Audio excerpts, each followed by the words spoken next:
Halo guys, kembali lagi di channel YouTube aku. Makasih udah klik video ini. Jadi teman-teman, aku berhasil turun 17 kilo pada tahun 2020 lalu. Dan itu aku nimbang berat badan itu paling ringan seringan-ringannya, yaitu 52 kilo. Aku berhasil keluar dari zona 75 kilo sampai ke 52 kilo. Itu adalah angka ideal berat badan aku. So, di video ini aku mau sharing ke kalian apa aja 3 hal penting yang aku lakuin agar aku berhasil sampai turun 17 kilo. Let's go ke poin yang pertama.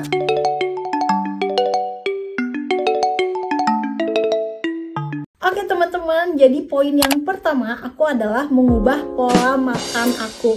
So, ini adalah poin yang paling penting banget untuk aku berhasil turunin 17 kilo berat badan aku. Kenapa? Karena setelah aku mengubah pola makanku itu, aku bisa untuk beradaptasi menjadi tubuh yang mengecil gitu. Jadi kayak tubuhku tuh tiba-tiba mengecil dengan sendirinya setelah aku mengubah pola makanku. Nah, yang jadi pertanyaan, mengubah pola makannya tuh kayak gimana gitu ya. So, aku bakalan kasih tahu. Yang pertama adalah aku mengubah pola makanku. Aku tuh bukan yang tipe yang sehat banget guys. Kok misalkan kalian berpikir si Nomi mah pasti ngasih taunya harus makan yang sehat-sehat, harus makan sayur kayak gitu. Enggak, malah aku nggak makan sayur. Jadi aku mengubah pola makanku sesuai dengan minatku. Jadi aku tuh nggak mau menyiksa diri aku. Jadi aku tetap pengen enjoy dengan pola makan yang sesuai dengan sifat atau ketertarikan atau kesesuaian lidahku gitu. Yang pertama, aku makan tinggi protein hewani. Protein hewani itu apa? Dari namanya juga kalian bisa memahami ya bahwa ini tuh adalah kandungan protein yang berasal dari hewan-hewanan. Kayak daging ayam, telur, terus ikan, terus juga udang, pokoknya yang dari hewan gitu. Nah, dari semua protein hewani, aku itu mengonsumsi telur rebus sebagai bahan utama agar bisa cepat turun berat badannya. Jadi kalau misalkan kalian cek di playlist YouTube aku, perjalanan dietku, itu aku ada di tahun 2020, aku banyak banget melakukan eksperimen diet telur rebus. Karena itu bener-bener worth it banget buat dilakuin untuk menurunkan berat badan. Karena telur rebus itu cepet banget nurunin berat badan, walaupun sebenarnya aku sangat membenci telur rebus gitu ya. Nah, terus selain telur rebus, aku tuh makan dada ayam. Nah, dada ayamnya itu cuman direbus doang. Terus aku kadang pakai sambal geprek gitu. Jadi si dada ayamnya udah direbus nih. Terus aku tambahin sambal geprek biar apa? Biar ada rasanya dong, nggak hambar gitu. Karena aku pengen pola makanku tuh walaupun dia diet tapi dia tuh menyenangkan gitu. Nah, terus juga aku makan ikan. Kalau ikan tuh biasanya aku bakar atau aku panggang pakai kecap manis. Tetap enak kan pola makannya kan, pakai kecap manis tapi jangan terlalu banyak gitu. Nah, jadi aku makan tinggi protein. Kenapa? Karena protein itu sangat bagus banget buat diet, bahkan buat kesehatan. Kan ingat gak sih waktu pandemi COVID dulu, kita tuh disaranin buat makan telur rebus 2 butir gitu. Karena saking si telur rebus itu bener-bener bikin sehat gitu. Nah, terus juga setelah protein hewani itu adalah protein hewani yang aku konsumsi gitu ya. Kayak daging ayam, kayak telur rebus, atau enggak kalau misalkan kalian nggak suka telur rebus bisa diceplok atau didadar. Yang penting itu ada proteinnya gitu. Kalau aku pribadi nggak terlalu takut dengan minyak goreng, aku pribadi nggak terlalu takut dengan kayak minyak-minyakan gitu. Karena aku tuh pengen pola makanku tuh enjoy santai, nggak yang sehat banget tapi sehat gitu. Nah, lanjut aku juga yang kedua itu adalah mengurangi karbohidrat yang simplex. Karbohidrat simplex itu tuh karbohidrat yang jahat-jahat. Kalian bisa tahu lah ya, kayak junk food, terus juga kayak nasi putih juga sebenarnya simplex, tapi sebenarnya jujur nasi putih itu masih bisa buat diet. Soalnya waktu aku 2020, waktu aku berat badannya udah 53, aku itu disuruh sama orang tuaku untuk makan nasi gitu, nasi putih. Tapi aku makannya itu dengan kapasitas yang sedikit. Jadi kayak aku kurangin dan itu tetap aja bikin berat badanku turun. Jadi nasi putih sebenarnya nggak bikin gendut, cuman tergantung gimana kita tuh kapasitasnya itu sebanyak apa gitu. Kalau aku pribadi cukup 1 cantong aja tuh udah cukup banget gitu nasi putih. Tapi bahkan 2020 lalu aku itu mengkat atau makan sehari-hari itu tanpa nasi putih, kecuali pas aku udah berat badannya tuh 53 kilo itu aku disuruh makan nasi putih gitu. Jadi ya udah nggak mau tapi aku bisa tetap turun. Waktu makan nasi putih aku masih bisa turun ke 52 kilo. Jadi nasi putih itu nggak bikin gendut ya guys, tapi sesuaiin dulu gitu kalori atau kapasitasnya. Nah, yang kedua tadi kan aku mengurangi karbohidrat simplex kayak junk food, nasi putih, terus juga kayak makan makanan cemilan itu tinggi garam, itu nanti aku bahas ya tentang garam. Terus juga aku ngurangin manis-manisan, gula-gulaan, minuman manis kayak gitu-gitu. Itu bener-bener ngebantu aku buat nurunin berat badanku sampai 17 kilo.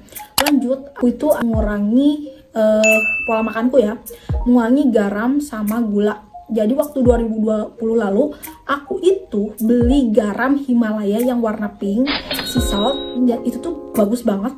Dan itu tuh rekomen banget buat kalian gitu, buat kalian yang mau diet. Ya aku tahu sih harganya agak mahal, jadi kayak isi satu pak gitu, satu pak, bukan satu pak ya, kayak satu saset gitu si garam Himalaya itu. Dulu aku beli di Shopee itu sekitar 20-an, beda jauh banget sama garam biasa. Kalau garam biasa tuh satu saset itu kan kayak cuma 3.000 apa 2.500, tapi kalau Himalaya itu 20 ribuan gitu. Jadi itu agak mahal sebenarnya, tapi aku bisa pakai berbulan-bulan karena yang pakai cuma aku doang gitu, karena keluargaku yang lain mengonsumsi garam sah gitu. Aku pakai garam-garaman itu, jadi aku tuh pas waktu 2020 itu kebanyakan masak sendiri gitu. Jadi kalian bertanya-tanya kenapa aku menghindari garam, karena garam itu kalau aku pernah nonton channelnya Kak Yulia, jadi kalau misalkan badan kita terlalu berlebihan mengonsumsi garam, kayak mie goreng itu kan kayak banyak ya natriumnya, kayak garam-garamnya itu cemilan asin juga itu banyak banget garamnya, natriumnya.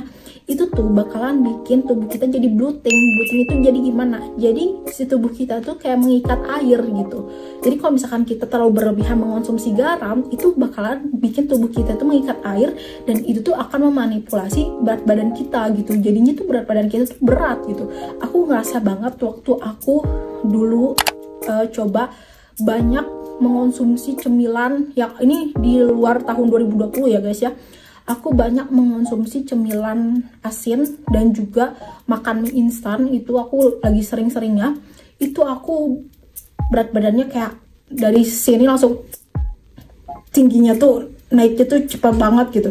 Jadi bener-bener aku ngurangin garam karena garam itu bisa mengikat air di tubuh kita, dan itu akan bikin berat badan kita tuh berat gitu. Jadi aku mengurangi garam. Alasan aku mengurangi garam karena hal itu. Terus juga aku mengurangi gula. Kenapa aku mengurangi gula? Gula pasir ya, gula yang jahat. Karena gula itu bisa membentuk cadangan energi di tubuh kita. Jadi tubuh kita itu dalam apa ya, bensin gitu ya, bensin untuk mengambil bensin di tubuh kita itu tuh pakai cadangan energi kan. Nah, cadangan energi itu tuh berbentuk seperti lemak, bukan berbentuk seperti lemak, emang lemak gitu yang cadangan energi kita gitu ya. Nah, si cadangan energi itu terbentuk itu dari apa? Dari kelebihannya kita mengonsumsi kalori, dari kelebihannya kita mengonsumsi gula. Jadi kalau gula itu kita konsumsi di tubuh kita dengan jumlah yang apa, kapasitas yang tinggi, yang banyak, itu akan cepet banget membentuk cadangan energi gitu. Makanya kenapa kita harus menghindari karbohidrat yang simplex, karena karbohidrat simplex itu banyak banget kandungan gulanya gitu. Ketika kita mengganti karbohidrat simplex ini menjadi karbohidrat yang lebih kompleks, artinya kalau karbohidrat kompleks itu adalah karbohidrat yang lebih sehat gitu. Contohnya kayak sayur-sayuran, ubi-ubian, buah-buahan, itu termasuk karbohidrat yang kompleks. Nah, aku mengganti dari simplex ini ke yang kompleks gitu. Nah, itu kalau yang kompleks dia itu diuraikan untuk menjadi pembentukan cadangan energinya tuh kayak lebih lama gitu, lebih slow gitu jalannya. Tapi kalau misalkan yang simplex itu kayak gulanya tuh kayak tinggi banget dan bikin banget kita cadangan energinya tuh terbentuk gitu. Jadi itu alasan aku kenapa aku mengurangi gula pada saat 2020, dan itu benar-benar berdampak banget untuk diet aku. Berat badan aku tuh yang asalnya susah banget turun jadi cepat banget turun, dan tubuhku tuh jadi mengecil dengan sendirinya tanpa aku merasa tersiksa gitu. Mengurangi cemilan. Nah, cemilan ini masuknya di kategori tinggi kalori dan juga tinggi garam, dan juga ada cemilan manis itu tinggi gula berarti ya. Aku mengurangi cemilan ini karena apa? Karena dia itu bisa bikin kita itu lebih cepat gendut bahkan dibandingkan nasi. Kalau misalkan kalian pengen kenyang, lebih baik kalian makan nasi aja, tapi jangan nyemil. Karena nyemil itu bener-bener kalorinya jahat banget guys. Jadi kalau misalkan lapar banget gitu, bisa pakai nasi, tapi nasinya itu lauknya tuh agak banyak gitu. Jadi kapasitas nasi dengan lauk itu lebih banyak lauknya dibandingkan nasinya. Nasinya tuh kayak cukup secentong atau 2 centong aja gitu. Karena nasi yang banyak itu gulanya juga banyak gitu. Kalau gulanya banyak artinya kalian akan membentuk cadangan energi lagi. So itu bakal bikin kalian tambah gendut gitu. Lanjut kita ke hal yang kedua, poin 2.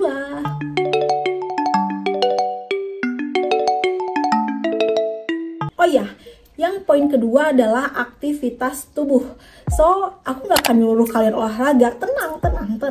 Gak akan aku nyuruh kalian olahraga berat, tenang. Di sini aku mau kasih tahu hal yang bikin aku cepet turun 17 kilo adalah aktivitas tubuhku. Jadi, pada saat 2020 lalu, aku tuh banyak melakukan kegiatan aktivitas. Jadi, aku tuh gak cuma rebahan, tiduran, mageran kayak gitu. Dan aktivitas tubuh yang banyak itu mempengaruhi juga gitu untuk menurunkan berat badan gitu. Ketika aktivitas kita itu lumayan banyak atau standar lah gitu ya, ada lah gitu aktivitasnya, itu tuh membantu kita untuk membakar kalori di tubuh kita gitu. Sehingga itu juga sangat membantu untuk aku menurunkan berat badanku. Bahkan di tahun 2020 lalu aku tuh aktivitas tubuhnya itu bener-bener kayak niat banget, effort banget, karena aku waktu itu jalan kaki itu dalam sehari itu aku paling minimal itu 15 menit gitu. Itu jalan kaki, nggak berat kan, jalan kaki cuma jalan kaki doang gitu, tapi itu tuh berkeringat dan itu mengeluarkan kalori dan itu membantu banget buat meningkatkan metabolisme tubuh kita, buat meningkatkan kesehatan kita juga gitu, bahkan buat mengurangi stres. Beneran, jalan kaki itu ngurangi stres aku banget. Dan yang ketiga adalah aku coba untuk workout. Jadi aku coba untuk workout dan itu bener-bener ampuh banget gitu. Tapi aku nggak lama workoutnya karena aku mager gitu kan. Aku mager, jadi aku kayak olahraga kayak gitu cuman cukup 15 menit aja. Tapi itu tuh ngaruh banget untuk mengecilkan nih paha aku. Karena aku tuh bagian tubuh yang paling besar di badan aku itu adalah paha. Kaki aku, betis aku itu paling besar. Kalau badan, jujur ya, kalau misalkan diilustrasiin, badan aku tuh M, tapi paha aku tuh XXL. Kalian ada gak sih sama yang kayak aku gitu? Jadi bener-bener kayak gitu guys. Jadi kalau misalkan kayak gini mungkin aku kelihatan ya biasa aja gitu, normal. Tapi kalau misalkan kalian lihat paha, ini tuh gede banget guys gitu. Jadi paha aku tuh butuh olahraga gitu. Jadi aku kayak membiasakan diri untuk jalan kaki kalau misalkan mager untuk olahraga berat. Lanjut ke poin yang ketiga.